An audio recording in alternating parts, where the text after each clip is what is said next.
그래서 이 요한계시록은 지금 나와 무슨 상관이 있느냐, 내 삶 속에서 이걸 어떻게 적용하느냐가 중요한 것이지, 언제 오느냐 어떻게 오느냐 사실은 그거보다 더 중요한 거예요. 이 말씀을 가지고 내 가정에서 내 직장에서 적용하는 게 더 중요한 것이지, 언제 오건 어떻게 오건 그게 지금 나하고 무슨 상관이에요. 자꾸 거기에만 우리가 신경 쓰다 보니까 이상한 데로 빠지는 거예요. 그래서 이 요한계시록 첫 번째 해석 방법은 우선은 그때 당시의 상황에 맞게 해석을 해야 돼요. 초대교회가 처한 상황에 맞게. 그래서 요한계시록은 우선은 초대교회에 주신 말씀이에요. 초대교회. 미래에 뭐 예수님이 어떻게 오시냐 여기에 초점이 맞춰진 게 아니라 그때 당시 초대교회에 주신 말씀이라는 것이죠. 그리고 또한 이 시대를 살아가는 우리에게 주시는 말씀이고, 그리고 또 나아가서 이제 세상의 종말에 대한 메시지가 있는데 어느 한쪽으로만 치우치면 안 됩니다. 우리가 동일하게 우리가 균형 있게 우리가 해석을 해야 된다는 것이죠. 하나님의 말씀이기 때문에 우리가 이제 공부를 하는 것이고, 두 번째는 이단들이 이 요한계시록을 가지고 너무 미혹을 하고 있습니다. 그래서 이단들은 주로 창세기와 요한계시록을 가지고 미혹하고 있죠. 그래서 우리가 한 번쯤 우리가 좀 봐야 된다는 거예요. 너무 안 보면은 이게 참 낯설어 가지고 이단들이 하는 얘기면은 다 맞는 것처럼 그렇게 오해를 하는 경향이 있습니다. 여러분들이 한 가지 기억하실 것은 뭐 어느 단체에서 요한계시록을 다 풀었다, 응? 해석을 다 했다, 강의를 다 한다, 여기에 속지 마십시오. 왜냐하면은 세미나를 했다는 자체가 중요한 게 아니라 이걸 옳게 하느냐가 중요한 거예요. 이걸 틀리게 하면요, 안 하는 게 100배 낫습니다. 잘못된 요한계시록 들으면은 안 듣는 게 100배 1000배 낫습니다. 지금 신천지가 그렇잖아요. 지금 신천지는 뭐 너무 거기는 우스꽝스러운 사람들이 있는 곳이죠. 그 과천이 왜 신해산이 있다고 얘기를 하는지 아시죠? 네, 그 청계산. 청계산의 그 갯제가 신의 갯제잖아요. 그러니까 모세가 올라갔던 신해산이 이 청계산이다. 그 모세가 올라간 시내하고 청계산의 갯자가 신의 갯자하고는 아무 상관이 없습니다. 아무 상관이 없습니다.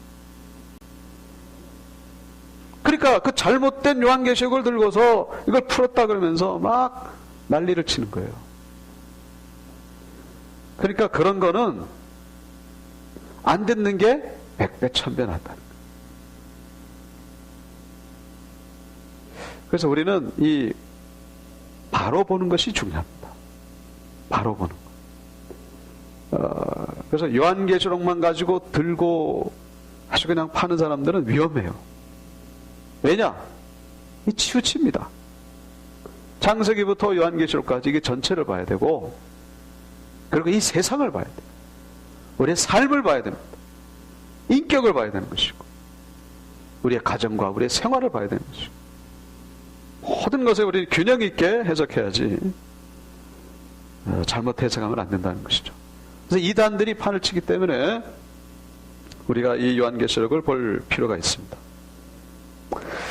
이번에 그 수요예배 때 요한계시록을 하고 나서 또 반복할 겁니다.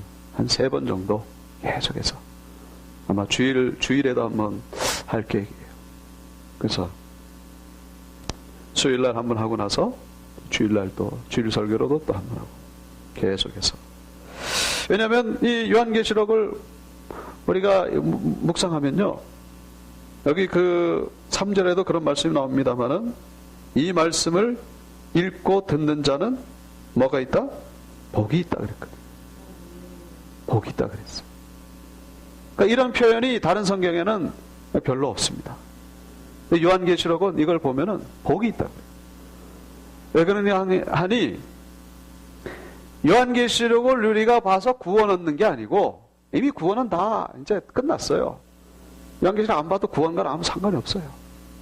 상관이 없는데, 요한계시록을 보면은 우리 믿음이 더 견고해진다는 거예요. 더 천국에 대한 소망이 더 확실해집니다. 그러니까 세상에서 흔들리지가 않는 거예요. 구원은 확정이 됐는데, 그래서 이 요한계시록을 연구하는 분들도 그렇고 듣는 분들도 그렇고 약간 흥분합니다. 흥분해요. 근데 흥분한 게 나쁜 면도 있지만 좋은 면도 있어요.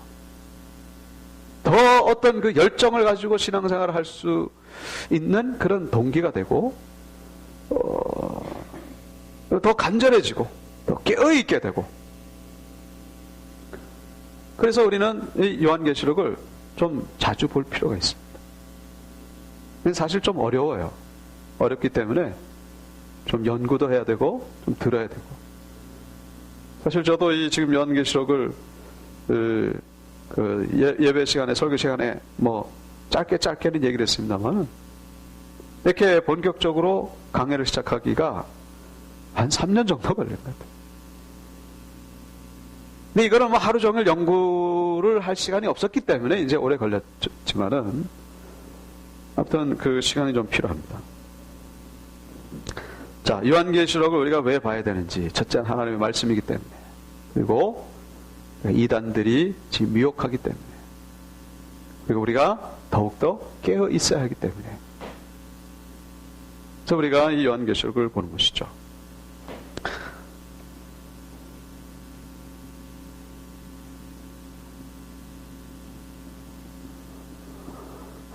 그 다음에 이 배경, 요한계시록 배경이 중요합니다. 이 요한계시록이 쓰여진 때가 약 AD 90년경쯤 됩니다. 정확한 연도는 사실 모릅니다. 그냥 한 AD 90년경. 이때가 언제냐면은 도미티아누스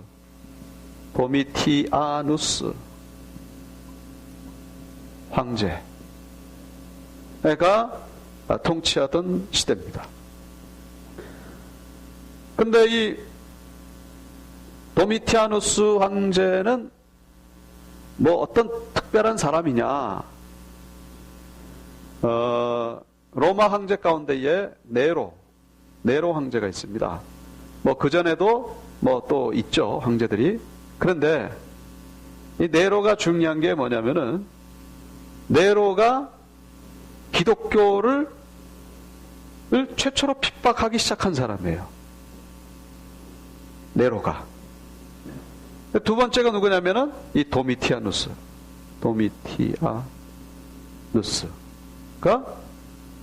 이 두 번째로 박해하기 시작한 사람.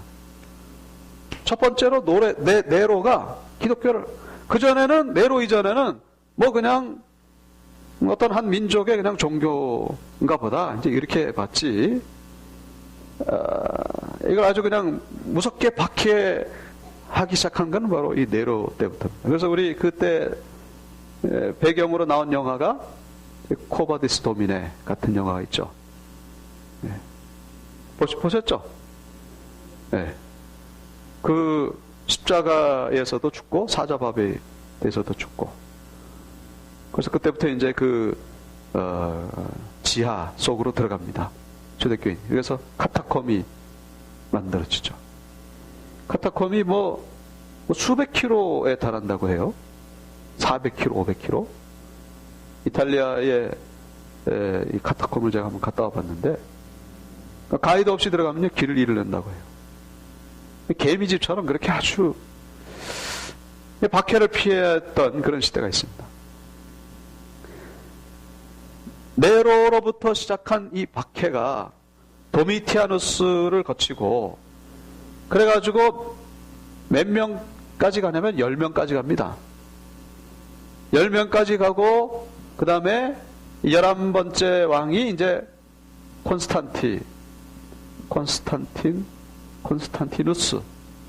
콘스탄티누스 황제. 이때 비로소 기독교가 공인이 됩니다. 이때가 313년이죠. 주후 313년. 그래서 콘스탄틴 황제가 공인하기 전까지 이게 뭐 한 300년 조금 안 되는 한 250년 동안 엄청난 박해가 있는 거예요. 그래서 10대 박해라 그럽니다. 10대 박해.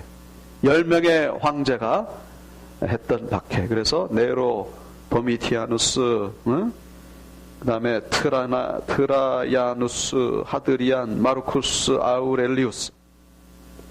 마르쿠스 아우렐리우스는 우리 고등학교 때도 세계시대 시간에 배웁니다. 이 황제가 무슨 시를 잘 만들고 문학적이고 대단히 뛰어난 사람으로 비춰지는데, 이 영적으로는요 엄청난 마귀 같은 사람이에요. 무서운 핍박자였어요. 그 10대 박해라 그러죠. 그런데 이 요한계시록은 이 도미티아누스 황제 요때에 쓰여졌습니다. 도미티아누스 황제 같은 경우는 자기가 신이라고 정신분열증 걸려가지고 그렇게 해서 이제 죽습니다만은, 아마 가장 큰 핍박이 아니었을까 그렇게 봅니다. 그래서 이 요한계시록을 쓸 당시에 사도 요한이 이제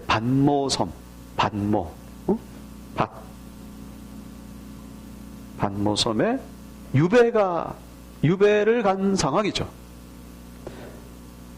그때 당시에 사도들은 이미 다 죽고 없습니다. 요한만 남은 거예요. 요한이 최후의 사도죠. 그래서 끝까지 남아서 이제 하나님의 말씀을 전하게 됩니다.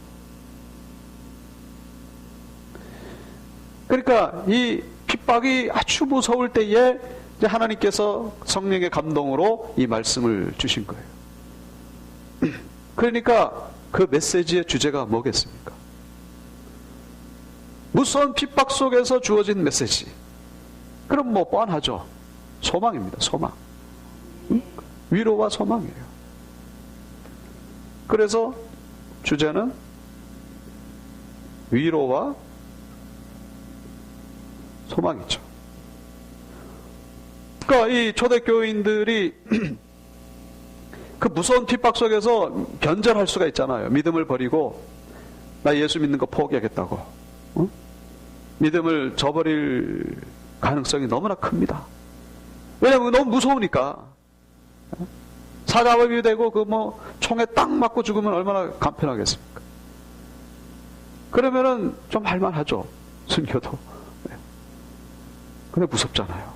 사자에게 찢겨서 죽는 거, 불에 타서 죽고 막 이러니까 배교를 할 가능성이 너무나 큽니다.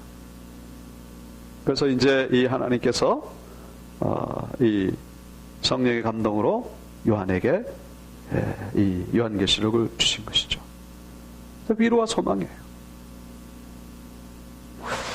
그래서 이 요한계시록이 22장까지 있습니다만은 어떤 내용입니까? 거기 여러 가지 내용도 나오잖아요. 재앙, 심판, 또 환란이라고도 표현합니다만, 우리 그리스도인들에게는 환란이고 믿지 않는 자들에게는 심판이죠. 심판, 환란.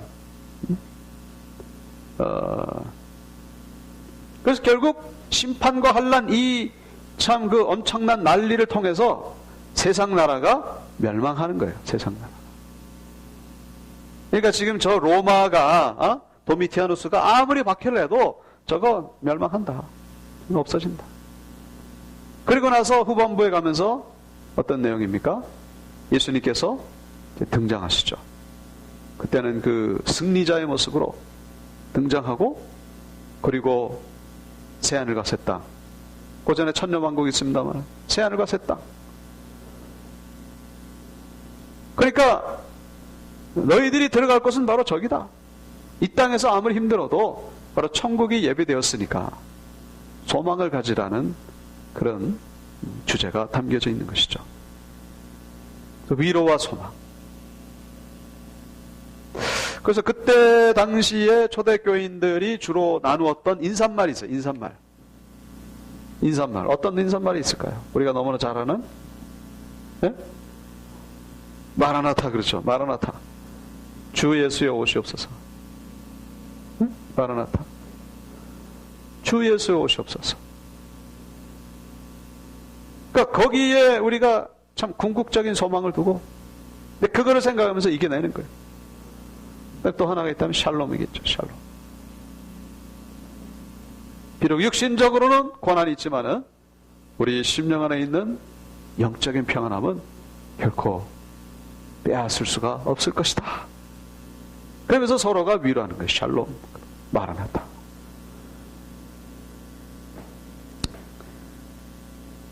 이제 이 시대에도 마찬가지예요. 이 시대에도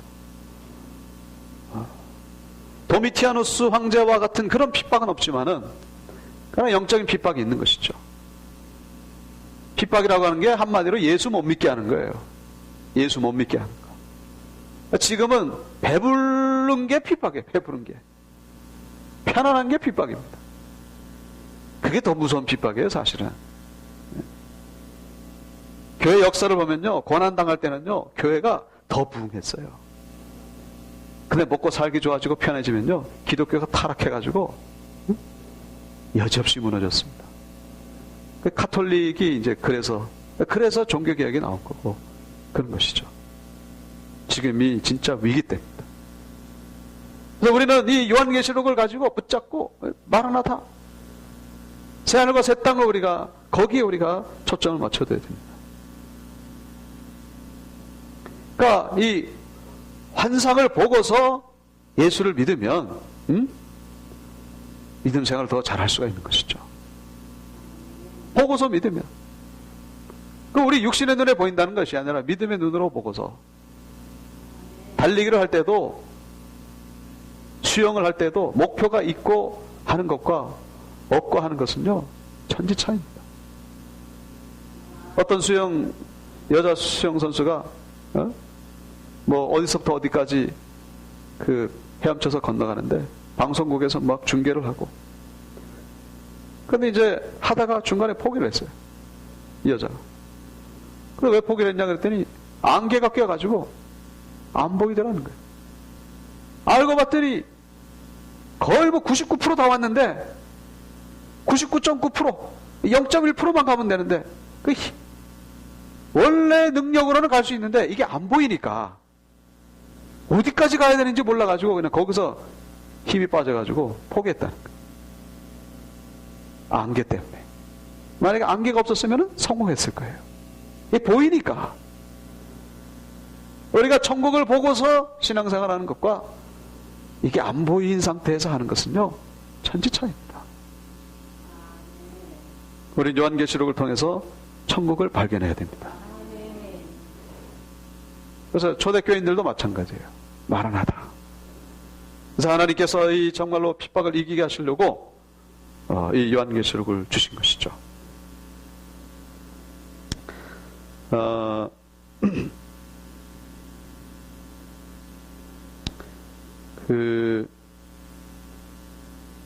자, 이제 여기까지만 하고 우리가 이제 이 본문으로 넘어가겠습니다. 1절에 보시면 예수 그리스도의 계시라. 예수 그리스도의 계시라. 근데 제목은 요한계시록이죠. 그러니까 요한계시록은 요한이 받은 계시록이고, 요한이 받은 계시록이고, 그리고 1절에 나오는 예수 그리스도의 계시라. 이건 뭐겠습니까? 예수 그리스도가 하신 계시. 그래서 예수 그리스도의, 의라고 하는 말은 주체라는 거예요. 주체. 계시의 주체가 예수님이시다, 그런 얘기죠.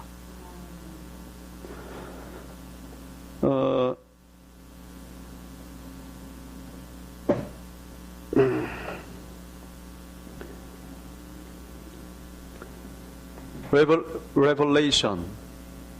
영어를 좀 쓰겠습니다. Revelation of Jesus Christ. 예수 그리스도의 계시. 계시. 이게 계시라는 말이기도 하고 묵시라는 의미이기도 하고. 어부가 뭐뭐의라는 뜻이잖아요. 그죠? 그런데 이 어부가 영어로는 뭐뭐의 소유격인데, 이제 이 헬라어 원어를 보면은 이게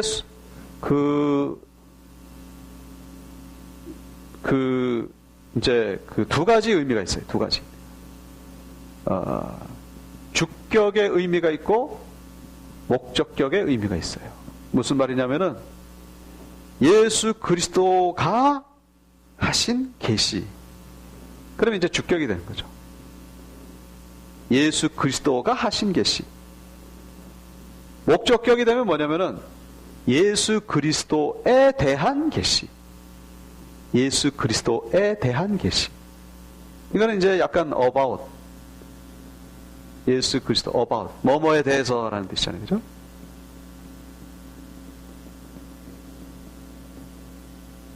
이거는 주격이죠. 그래서 Jesus revealed 이렇게 예수가 계시한 주격이 된 거예요. 자, 근데 이제 뭐 그렇게 중요한 건 아니고, 이렇게 중요한 건 아니고, 그냥 학자들이 이 두 가지 견해를 얘기를 하는데, 저는 이 주격이라고 봅니다. 응?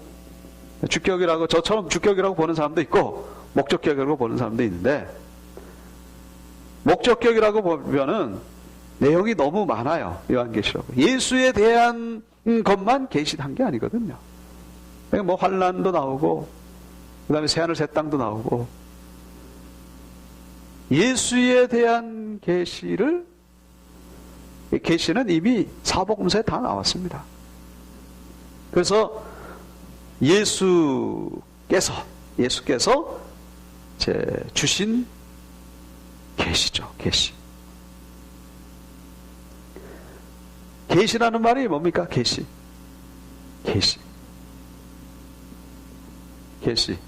계시라는 말은 한자로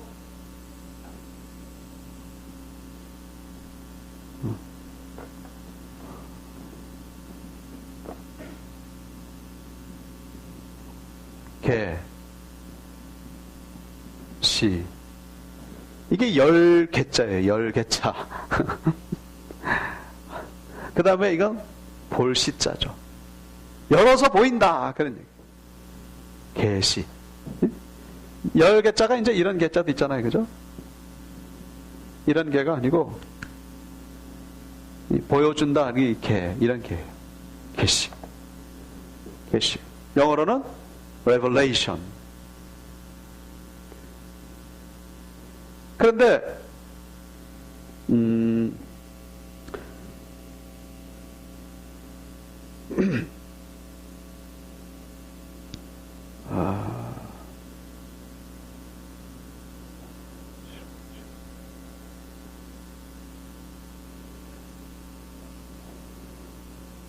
자, 이 revelation을 계시라고도 번역하고 묵시라고도 번역을 하는데, 이 계시와 묵시는 약간 좀 의미가 차이가 있는 게, 계시는 이제 다 보여주는 거죠. 그죠? 다 보여주는 건데, 묵시는 보여주긴 보여주는데 뭔가 이렇게 감추는 게 있어요. 묵이라고 하는 말이 이제 또 한자를 써야 되는데,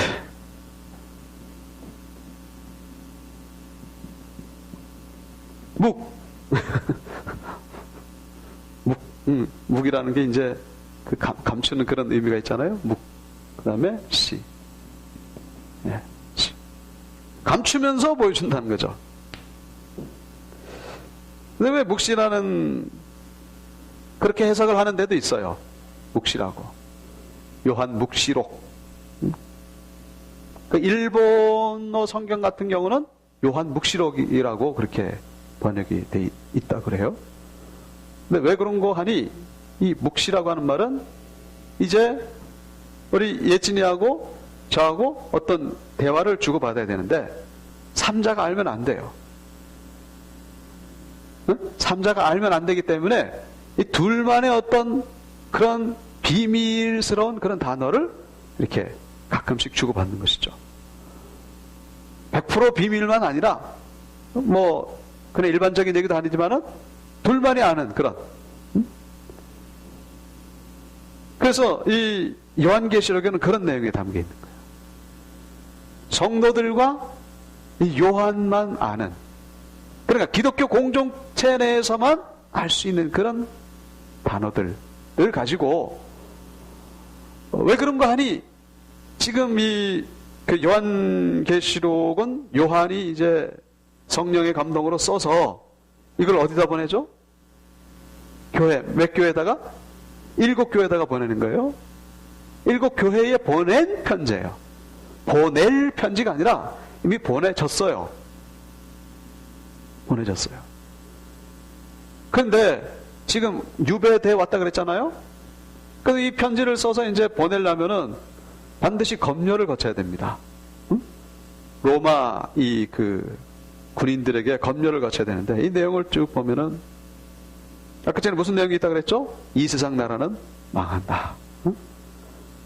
그 로마가 망한다 딱 그러면은 이건 뭐 완전히 걸리는 거죠. 이게 어디서 이런 내용을, 그거는 거기서 딱 카트가 되는 거예요. 그래서 로마라고 얘기를 안 하는 거죠. 로마라는 것 대신에 어떤 짐승을 갖다가 이렇게 얘기하고, 또 로마의 어떤 특징을 이 기독교만이 알 수 있는 그런 단어를 가지고, 그러니까 성도들은 이 편지를 볼 때 아 이거 로마구나, 서로 어떤 은밀한 그런 암호를 서로 쓰는 거예요. 그래 군대 가면은 암호하자, 암호, 암구어. 그래서 계시록이라는 말보다는 묵시록이라는 말이 더 적합하지 않을까, 그렇게 보는 거죠. 뭐 이렇게 중요한 건 아니에요. 그러나 우리 요한계시록의 내용을 우리가 이해하기 위해서는 명칭부터 조금 이해할 필요가 있다는 것이죠. 요한 묵시록. 여기는 성도들만이 아는, 외부 사람은 모르는 그런 단어들이 있는 거예요. 그러니까 이거를 2000년이 지난 우리도 사실은 잘 모르는 거예요. 이게 도대체 뭐냐? 그래서 그거를 이제 해석하는 가운데에 막 오류가 나오고, 또 이산대로 빠지기도 하고 그러는 거죠. 그러니까 우리가 알려면 먼저 그때 상황을 좀 면밀하게 우리가 연구할 필요가 있다는 것이죠. 초대교회의 상황이 어땠는지, 어떤 데 관심을 두고 있었는지, 이거를 알면은 이 성경이 우리에게 좀 더 분명하게 볼 수가 있다, 그런 얘기죠. 우리가 계시에 대해서 우리가 조금 더 한 가지 살펴봐야 될 것은, 이 시대에도 계시가 있습니까 없습니까? 있죠, 그죠? 계시 받았다 그러잖아요. 예? 계시가 있어요. 있는데 문제는 뭐냐면은 그 성경으로서 계시가 종결이 됐다. 예? 계시의 종결성, 이거를 잘 알아셔야 돼요. 성경으로서. 그러니까 쉽게 말해서 최고의 완전한 계시는 성경이다라는 거예요. 예? 그래서 이 종결이 됐다고 하는 말은 뭐냐면은 성경 이후에 계시는 없다는 얘기가 아니라 계시의 스탠다드라는 거예요. 네? 계시의 스탠다드, 계시의 기준, 계시의 척도, 바로 성경이라는 것이죠. 그래서 성경 이후에 누군가가 계시를 받았습니다. 그러면 반드시 어떻게 해야 돼요? 성경으로 검증을 거쳐야 된다. 그래서 이 성경에서 어긋나면 그거는 가짜예요, 가짜. 뭐 잘 아시다시피 유튜브에도 뭐 이상한 계시 받은 사람들 많이 나오잖아요. 응? 뭐 무슨 뭐 해자가 들어가는 여자 전도사가 우리나라에 뭐 언제 전쟁 난다 그랬잖아요. 그게 언제죠? 작년 11월인가? 그러니까 미국으로 가고 막 계시 받았다는 계시. 그런 사람이 엄청나게 많습니다. 그게 뭐예요? 지어낸 것일 수도 있고 아니면 진짜 계시 받았는데 마귀가 준 것일 수도 있고, 그 성경적으로 반드시 검증을 거쳐야 됩니다. 얼마나 지금 영적으로 혼란한지 몰라요. 그래서 계시 받았다 그러면 무조건 우리는 의심해야 됩니다. 그게 가장 안전한 거예요. 무조건 의심부터 해야 돼. 그러나 이걸 티내진 마시고, 또 그 사람이 또 순수하게 받을 수 있잖아요. 또 순수하게 하나님 앞에 받았는데 이거를 또 너무 부정적으로 몰고 가면 그것도 안 되죠. 제가 말씀드리는 건 너무 지금 이게 완전히 혼탁한 홍수기 때문에 안전을 지키기 위해서 드리는 말씀입니다. 그래서 중요한 건 우리가 성경을 가지고, 성경이 최고의 계시라는 것이죠. 자, 그래서 우리가 성경 한번 찾아보겠습니다. 히브리서 1장 1절. 히브리서 1장 1절.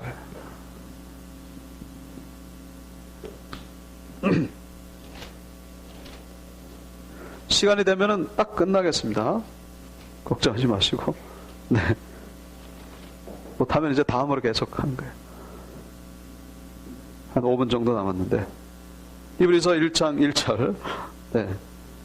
1절과 2절. 다 같이요. 옛적에 선지자들을 통하여 여러 부분과 여러 모양으로 우리 조상들에게 말씀하신 하나님이 이 모든 날 마지막에는 아들을 통하여 우리에게 말씀하셨으니 이 아들을 만유의 상속자로 세우시고 또 그로 말미암아 모든 세계를 지으셨느니라. 아멘. 자, 요 히브리서 1장 1절과 2절이 바로 지금 그 문구를 설명해 주는 거예요. 성경으로서 계시가 종결됐다. 자, 보세요. 이 모든 날 마지막에는 아들을 통하여 하나님이 우리에게 말씀하셨다. 그전에는 어떻게 해요? 선지자들을 통하여 여러 부분, 여러 모양으로. 여러 부분, 여러 모양으로. 그러니까 구약 성경에도 계시가 있잖아요. 그 선지자들 통해 가지고 하나님이 이렇게 말씀하신다, 저렇게 말씀하신다. 그래가지고 어떨 때는 막 사건이 일어나기도 하고 말씀으로만 하시기도 하고. 그러니까 이제 구약 성경은 뚜렷한 기준이 분명하지가 않아요. 그러나 어쨌거나 하나님이 이 계시라는 말이 하나님을 나타내는 거예요. 하나님을 나타내는 거. 하나님을 나타내심. 하나님 자신을 나타내는 거. 이게 계시예요. 계시. 그러니까 우리 사람은 하나님을 모르잖아요. 알 수가 없잖아요. 왜? 하나님의 세계와 인간의 세계는 이건 사람과 짐승의 세계보다 더 큰 차이가 있습니다. 하나님을 알 수가 없어요, 우리는. 죄인이기 때문이기도 하고, 우리 그 한계.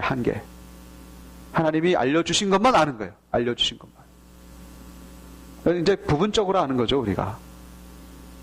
근데 하나님 우리에게 나타나실 때 이 자연 만물을 통해서도 계시하시고 또 선지자를 통해서 계시하시고 여러 계시하셨는데 결정적으로 뭐를 통해서 계시하셨다? 모든 날 마지막에 예수 그리스도를 통해서 말씀하셨다는 것이죠. 그래서 예수 그리스도를 통하여 말씀하신 그 내용이 뭐예요? 복음서죠. 그게 바로 성경이에요. 예수 그리스도를 통해서 우리에게 주신 것, 그 남겨진 게 바로 성경이라는 것이죠. 이 모든 날 마지막에는 하나님이 이렇게 말씀하시고 저렇게 말씀하시고 막 그러다가 끝에 가가지고는 아들을 통해서 꽝 말씀하신 거예요. 이제 끝 그런 거예요. 끝. 그다음에 이제 그 다음에 이제 뭐 어떤 계시를 받았다 그러면은 이 진짜인지 가짜인지 알 수가 없잖아요. 그런 거 성경을 가지고 우리가 해석을 하는 거예요. 그래서 한 군데 더 찾아봅니다. 갈라디아서 1장 6절. 갈라디아서 1장 6절.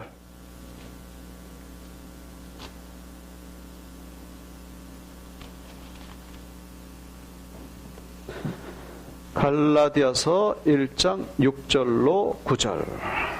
자, 보이십니까? 자, 교독합니다. 그리스도의 은혜로 너희를 부르신 이를 이같이 속히 떠나 다른 복음을 따르는 것을 내가 이상하게 여기노라. 읽으세요.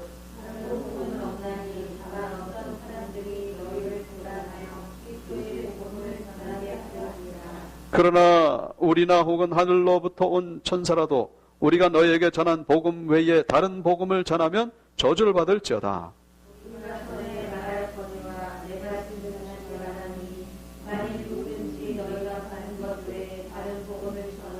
저주를 받을지어다. 아멘. 다른 복음, 응? 그러니까 성경의 메시지, 성경의 주제를 떠난 어떤 다른 메시지, 이거는 저주를 받는다는 것이죠. 그건 이단이고 잘못됐다는 것이죠. 그러니까 이 몰몬교도가 왜 이단입니까? 성경 외에 다른 성경을 얘기를 하잖아요. 그리고 여호와 증인이 왜 저주를 받는 이단입니까? 성경에서는 뭐를 얘기를 하고 있죠? 삼위일체 하나님을 우리에게 말씀해 주고 있어요. 그런데 여호와 증인 같은 경우는 예수가 피조물이다. 예수가 하나님보다 더 못하다. 그게 아니거든요. 바울을 통해서 주신 메시지는 그게 아니에요. 예수와 하나님이 하나죠. 그래서 삼위일체 하나님. 다른 복음, 다른 복음이라고 하는 것은 반드시 어떤 다른 성경만을 얘기하는 게 아니라 이 성경의 이 전체 주제에서 벗어난, 창세기부터 요한계시록은요 정말로 신비로운 게 뭐냐면은 이게 다 이 아구가 탁탁탁탁 맞아 떨어져 간다는 거예요. 네? 이게 지금 그 기록된 시간도 한 1500년이나 이렇게 차이가 있는데, 그리고 기록한 사람들도 한 40명 서로 다른데, 배경이 다르고 사고 방식이 다른데 하나의 통일이 되고 있습니다. 하나의. 신비로울 정도로 그냥 탁 맞아 떨어져 가고 있어요.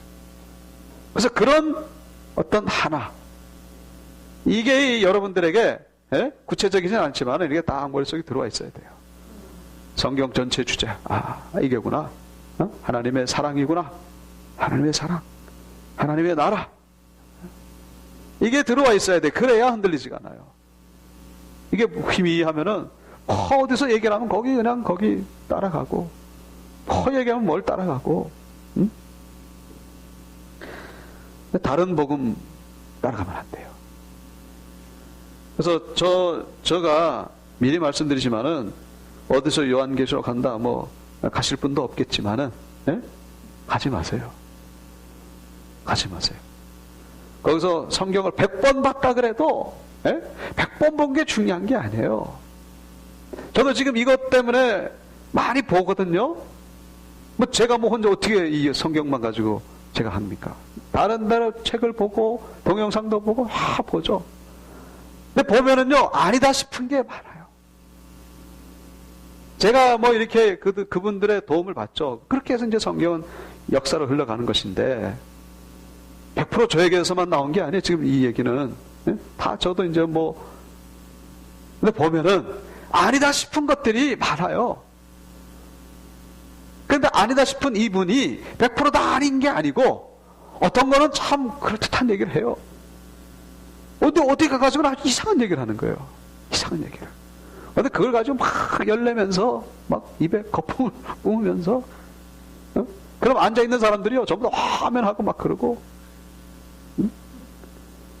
여러분 그 중에 여러분들도 만약에 그 자리에 있으면요 그렇게 안 된다는 보장 없어요. 그러니까 이 100번을 보는 게 중요한 게 아니라 한 번을 봐도 똑바로 보는 게 중요한 것입니다. 똑바로 보는 게 뭐라고요? 이 전체 주제, 성경의 전체 주제, 하나님의 사랑, 질서, 하나님의 나라. 이상한 대로 그러면 안 돼요. 그러니까 그런 데는 가지 마세요. 저도 앞으로 더 연구를 해야 되지만 그러나 100번을 봐도 잘못 본 사람보다는 제가 더 낫다는 거예요. 뭔 말인지 이해가 되십니까? 네? 언젠가 그런 얘기를 하는 거예요. 그 신천지 거기서는 요한계시록을 다 해석했는데 온유교회 목사님은 요한계시록을 아직도 못한다는 거예요. 네? 그런 얘기를 그 신천지 빠진 사람이 이제 우리 교회 알았던 분인데 들려오는 거예요. 여러분 그럴 때는 어떤 반응을 가져야 됩니까? 거기는 엉터리를 해석하는 거예요. 엉터리를 해석하면요 100번을 해석하면 뭐하고 1000번을 해석하면 뭐합니까? 안 하는 게 훨씬 더 나은 거예요. 그래서 이제 우리는 이제 지금 이렇게 해나가잖아요. 해나가잖아요. 바로 보는 게 중요한 겁니다. 바로 보는 게. 자, 그래서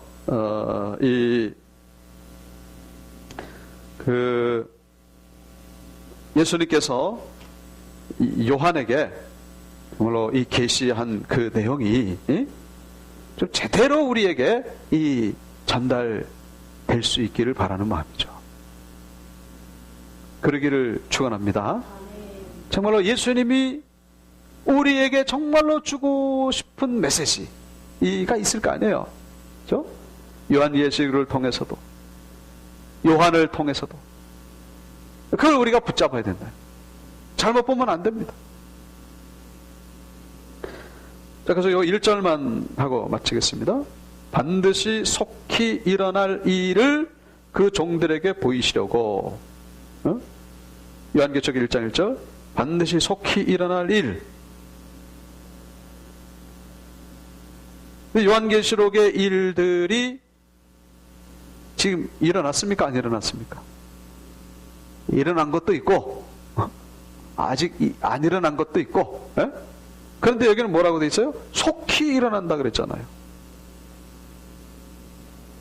그러니까 왜 속히 일어난다 그래놓고 아직도 안 일어났냐? 하나님의 시간과 우리의 시간이 다르다라는 것이죠.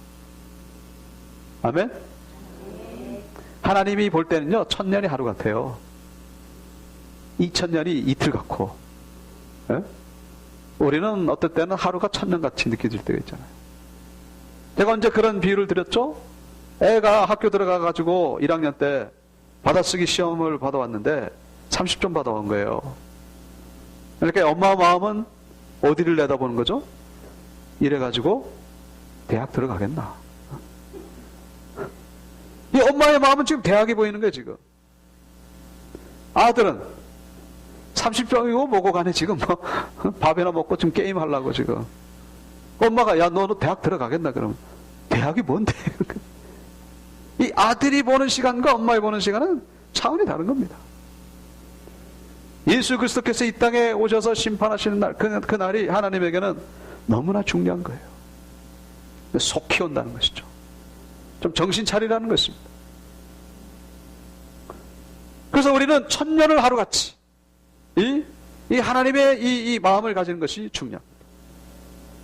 그래서 깨어서 속히 일어날 일들을 종들에게 보이시려고. 이 종들은 이 시대에 우리 어떤 그 영적인 지도자들도 포함되고, 그 다음에 특별히 그때 당시 초대교회 당시는 7교회 지도자들, 7교회 지도자들을 그 뒤에 보면은 사자라고 돼 있어요.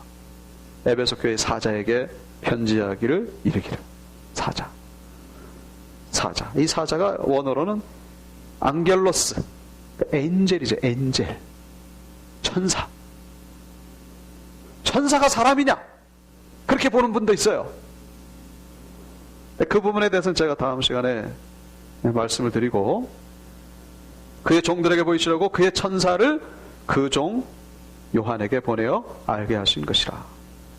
자, 그래서 요 1장 1절 이걸 이제 그림으로 이렇게 그리고 마치겠습니다. 이 계시의